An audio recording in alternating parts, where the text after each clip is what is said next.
So there are four principal strands to how we work, and again, those will be elaborated upon this afternoon. Engage. We have anybody who walks through the door of our organisation is treated as an individual. Too often, all of us stand accused of homogenising groups. And just because you are, a member of, a particular group doesn't mean that your experience and your needs and aspirations are the same as somebody else who might come from the same background. And I think we as an organisation have learnt a lot from the work of our health and social care colleagues, because for those familiar with supporting people, individual support plans are customised to the needs of an individual. So what we've done across the organisation is taken that principle across our general needs and tried to provide a framework that enables us to have an individual support plan for each of our residents.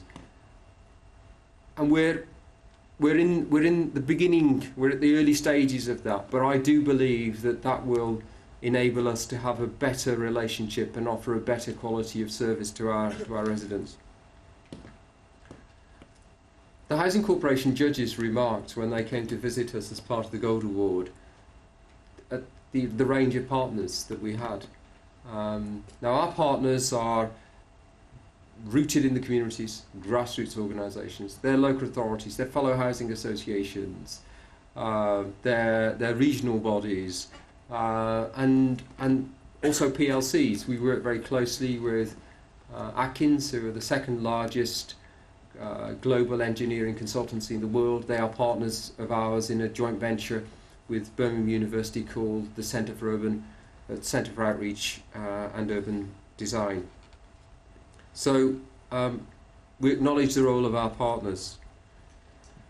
Delivery is important. I think one of the beauties of being an association with 1,000 units is that you get very close and intimate to your tenants, and you're able to develop individual support plans, and you enable a genuine participation of those residents in what you do, and that's an ethos that runs throughout our organisation. And influence.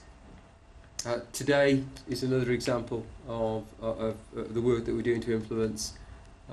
Much of our work around community cohesion initially has focused around the engagement of Muslim communities, and today we've launched a national report that looks at the issues of identity and affiliations of young Muslim people from across the country. So we're always seeking to influence, and if you are dealing with issues of domestic violence, mental health, all these things, then you need to be champions and advocates